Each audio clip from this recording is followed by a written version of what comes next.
तो फिल्म की कहानी शुरू करने से पहले मैं आपसे हाथ जोड़ के प्रार्थना करना चाहूँगा कि इस चैनल को सब्सक्राइब करो और इसके वीडियोस को शेयर करो, लाइक करो, कमेंट तो कर ही दो, क्योंकि इसका सब्सक्राइबर रेट, इसका व्यूवर रेट यानी कि देखने वाले बहुत कम है और चैनल की बैंड बजी हुई है। बहुत अच्छा चैनल है, मैं कंटेंट बहुत अच्छे लाता हूँ, पर थोड़ा लेट हो जाता है कभी कभी अच्छे कंटेंट लाने में, क्योंकि अच्छी अच्छी फिल्में ढूंढने में टाइम लगता है। देखकर छापने वाला काम नहीं है मेरा, ठीक है। तो चलिए अब वीडियो शुरू करते हैं। तो फिल्म की कहानी की शुरुआत होती है गैरी से, जो कि एक मूवी एक्टर है। उसका अभी अभी एक ब्रेकअप हुआ है और इस दुख से उबरने के कारण वो ड्रग्स लेने लगता है और साथ ही प्रोस्टिट्यूट भी। अच्छी तरह से मज़े करने के बाद गैरी बाहर जा रहा होता है कि तभी उसका एक्सीडेंट हो जाता है। यह एक्सीडेंट उसने नशे की हालत में किया था, तो इसी कारण उसे पुलिस के द्वारा एक अनजान घर में हाउस अरेस्ट कर दिया जाता है। अब आप लोग सोच रहे होंगे कि गैरी को उसी के घर में हाउस अरेस्ट पर क्यों नहीं रखा गया। तो ऐसा इसलिए है क्योंकि गैरी अपना घर पहले ही आग में जला चुका होता है। एनीवे, आगे हम मिलते हैं मार्गरेट से, जो कि गैरी की मैनेजर है। उसी ने यह अनजान घर ढूंढा था ताकि दुनिया की नज़रों से गैरी लापता रहे। मार्गरेट के मुताबिक यह घर एक टीवी सीरियल राइटर का है, जो कि कुछ समय के लिए शहर से बाहर रहने वाला है। अब आते हैं गैरी पर, जिसे इस घर में हर जगह 9 नंबर दिखाई दे रहा होता है। एक समय के बाद गैरी को लगने लगता है कि 9 नंबर उसे हॉन्ट कर रहा है। हद तो तब हो जाती है जब उसे एक नोट मिलता है जिस पर बड़ा बड़ा लिखा होता है कि 9 को तलाशो, और इसकी हैंडराइटिंग बिल्कुल गैरी की हैंडराइटिंग से मिलती है। एनीवे, आते हैं सैरा पर, जो कि एक सिंगल मॉम है और अपनी एक इन्फेंट डॉटर के साथ गैरी के पड़ोस में रहती है। गैरी और सैरा जल्दी बहुत क्लोज हो जाते हैं, पर एक दिन गैरी को एक रूल ब्रेक करना पड़ता है और उसका हाउस अरेस्ट और भी मुश्किल कर दिया जाता है। साथ ही मार्गरेट भी उस पर नज़र रखने लगती है और वो वहीं पर आकर रहने लगती है। एक दिन गैरी सैरा से कहता है कि उसे हर जगह सिर्फ 9 नंबर ही दिखाई देता है। इस पर सैरा उसे कहती है कि वो इस जगह से उसे फ्री करवा सकती है, और अगले ही दिन गैरी और मार्गरेट की कुछ बहस हो जाती है। गैरी हाउस अरेस्ट तोड़कर भागने लगता है और तभी एक एक्सप्लोजन होता है और जिस रियलिटी को हम देख रहे होते हैं वो ख़त्म हो जाती है। फिल्म का ये सीन हमें बताता है कि गैरी नाम का ये शख्स कुछ अलग ही परेशानियों में पड़ा हुआ है। कहानी इतनी भी स्ट्रेट और सिंपल नहीं है जितनी हम लोग इसे समझ रहे होते हैं। इस पूरी फिल्म को 3 एक्ट्स में बांटा गया है। आपने अभी जो देखा वो इस फिल्म का पहला एक्ट था, यानी कि अभी 2 एक्ट और बाकी है। अब इसका दूसरा एक्ट हमें दिखाया जाता है, जिसमें वही 3 लोग अहम होते हैं जो कि एक्ट 1 में होते हैं। इस दूसरे एक्ट की कहानी गैविन की है, जो वही टीवी राइटर है जिसके घर में गैरी को पिछले एक्ट में हाउस अरेस्ट पर रखा गया होता है। अब गैरी और गैविन की शक्ल एक जैसी क्यों है ये मैं आपको आखिर में बताऊंगा, अभी नहीं बताने वाला, ठीक है। एनीवे, गैविन ने बहुत मेहनत से एक शो लिखा होता है जिसका नाम नोविंग होता है। इस शो की कहानी में एक माँ और उसकी बच्ची एक जंगल में फंस चुके हैं। गैविन अपने शो का मेन कैरेक्टर, जो कि एक फीमेल है, उसका रोल वो अपनी बचपन की फ्रेंड मेलिसा को दे देता है, जो पिछले एक्ट में मार्गरेट थी। सब कुछ अच्छा चल रहा होता है, पर तभी शो की प्रोड्यूसर, जो कि सूजन है, वो गैविन को एडवाइस करती है कि हमें अपने शो के लिए एक फेमस एक्ट्रेस को लाना चाहिए। वहीं गैविन इस पर एग्री नहीं होता, पर सूजन उसे फोर्स करती है कि मेन लीड का रोल तो चेंज करना ही होगा, नहीं तो ये शो वो यहीं पर बंद कर देगी और तुम घर जा सकते हो आराम से।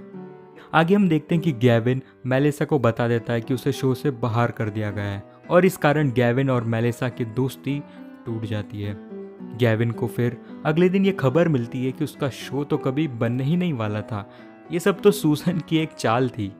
अब सूजन ने ऐसा क्यों किया ये तो आपको आगे ही पता चलेगा, क्योंकि अभी मैं नहीं बताने वाला। एनीवे, दूसरा एक्ट भी इसी कारण ख़त्म हो जाता है, या फिर इसका कारण क्या था ये भी आपको आखिर में ही पता चलेगा। कहानी शुरू होती है तीसरे एक्ट की, और ये तीसरा एक्ट और कुछ नहीं बल्कि उसी शो की कहानी है जिसको गैविन लिख रहा था, यानी कि द नोविंग की। इस तीसरे एक्ट में गैब्रियल और उसकी वाइफ मैरी है, और उनकी एक छोटी बच्ची है जो बोल नहीं पाती। ये तीनों पहाड़ों में घूमने गए और वापस आते टाइम इनकी कार शुरू ही नहीं होती, यानी कि बंद पड़ जाती है। इस कपल के पास ना कोई हेल्प होती है और ना ही सेलफोन में सिग्नल। यहाँ गैब्रियल ये तय करता है कि वो खुद चल कर जाएगा और हेल्प लेकर आएगा। गैब्रियल कुछ देर आगे बढ़ता है, उसे एक लड़की मिलती है जिसका नाम सियरा होता है। वो गैब्रियल को कहती है कि उसकी कार थोड़ी दूर पर है। वो गैब्रियल को किसी तरह की मदद देने की कोशिश करती है। वो कहती है कि तुम मेरे साथ चलो मेरी कार में, मैं तुम्हें लिफ्ट दूंगी गैरेज तक और वहाँ से तुम मैकेनिक लेकर आना और अपनी कार ठीक करवा लेना। वहीं दूसरी ओर कार में मैरी की बच्ची एक वीडियो देख रही होती है जिसमें वो एक्ट 1 के गैरी और मार्गरेट को बातें करता पाती है। यह वीडियो वो अपनी माँ को भी दिखाती है, जहाँ मैरी ये देखती है कि एक्ट 2 के गैविन और मेलिसा बात कर रहे हैं। वहीं दूसरी ओर सिएरा गैब्रियल को बेहोश कर देती है। तो आखिर में सब चल क्या रहा है? इस फिल्म के तीनों एक्ट में आखिर क्या रिलेशन है? ये फिल्म थोड़ी कंफ्यूजिंग है। अब इस फिल्म को मैं ब्रेक डाउन करता हूँ कि इसमें आखिर था क्या, ये सस्पेंस क्या है, ये तीनों एक्ट क्या है वगैरह वगैरह। ठीक है, तो कहानी का सच ये है कि ये इंसान जिसका नाम कभी गैविन होता है, कभी गैब्रियल होता है, तो कभी किसी कहानी में गैरी होता है। दरअसल ये व्यक्ति कोई इंसान नहीं और ना ही ये इस दुनिया का असली बाशिंदा या इंसान है जिसे हम फिल्म की शुरुआत से देख रहे हैं। किसी दूसरे डायमेंशन से एक जीव पृथ्वी पर आता है और यहाँ की दुनिया और उसमें रहने वालों से प्रभावित होकर ये जीव अपने लिए ही एक दुनिया बना लेता है। ये दुनिया वो करीब 4000 सालों से चला रहा था। इसमें रहने वाले लोग और कुछ नहीं बल्कि इस दूसरे डायमेंशन से आए जीव के ही हिस्से हैं। यानी कि मोटा मोटा मैं कह दूं कि ये जीव एक तरह का एक भगवान है जिसने अपनी ही एक मनगढ़ंत दुनिया बनाई है, जिसमें वो खुद भूल चुका है कि ये दुनिया सच है या झूठ है। ठीक है, आगे भी बताता हूँ। अब आते हैं कि हमें इस फिल्म में इस जीव के 3 जिंदगियाँ क्यों दिखाई गई।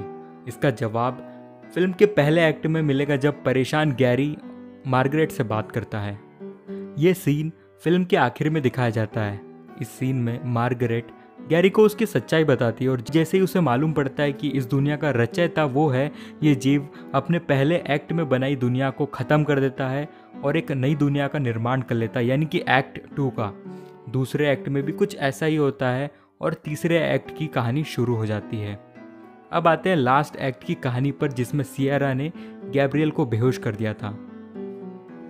सिएरा अपने हर एक्ट में इस जीव को मार्गरेट से दूर ले जाती है ताकि वो ये जान पाए कि आखिर वो है कौन और अपने घर जा सके जहां उसकी दुनिया है, यानी कि अपने डायमेंशन में।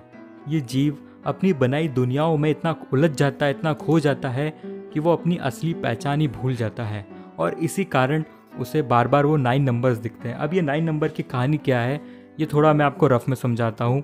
इस फिल्म में ऐसा बताया गया है कि जो 9 नंबर है वो गैब्रियल है, वो गेविन है, या वो जीव है जो दूसरे डायमेंशन से आए, और उससे जो कम के नंबर्स हैं, जो 5, 6, 7 हो गया, वो इंसान है या जानवर है। मतलब कि जो गैविन ने जिन इंसानों को या जीवों को बनाया है वो उनके नंबर है, पर 9 नंबर गैविन का है क्योंकि वो गॉड है, उसने ये दुनिया बनाई है इसलिए।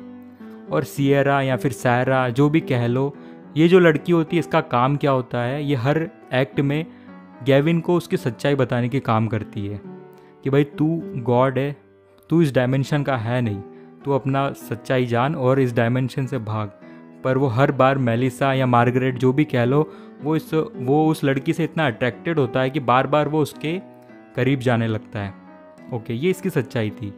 अब फिल्म के आखिर में होता क्या है, जब गैब्रियल को यानी कि गैविन को यानी कि गैरी को जब उसको उसकी सच्चाई का पता चलता है कि वो एक भगवान है, तो वो तय करता है कि वो मार्गरेट यानी कि मैरी के लिए, गैब्रियल की वाइफ के लिए और उसकी बच्ची के लिए एक ऐसी दुनिया बनाएगा जहाँ पर सब कुछ परफेक्ट है। मैरी का एक हस्बैंड भी होता है जो कि बहुत सक्सेसफुल होता है, एक अच्छी फैमिली उसे देकर जाता है, एक अच्छी दुनिया, और वो अपने डायमेंशन में चले जाता है और ये फिल्म यहीं पर ख़त्म हो जाती है। तो आपको ये मेरा एक्सप्लेनेशन कैसा लगा? और ये फिल्म बहुत ही अच्छी है, थोड़ी कंफ्यूज करेगी शुरू में पर एकदम 2 घंटे बिठा के रखिए आपको। तो मैं आपको मिलूँगा थोड़े टाइम के बाद, क्योंकि ऐसी फिल्में ढूंढना आसान तो है नहीं। ठीक है, तो इस वीडियो को लाइक करो अगर अच्छा लगा हो, सब्सक्राइब कर लो, सब्सक्राइबर बहुत कम है, और कमेंट करो अगर मैंने कुछ गलत बोल दिया हो या फिर आपको कुछ समझ में नहीं आया हो तो मैं कमेंट सेक्शन में भी समझा दूंगा। ठीक है, मैं आपको मिलता हूँ नेक्स्ट वीडियो में। बाय।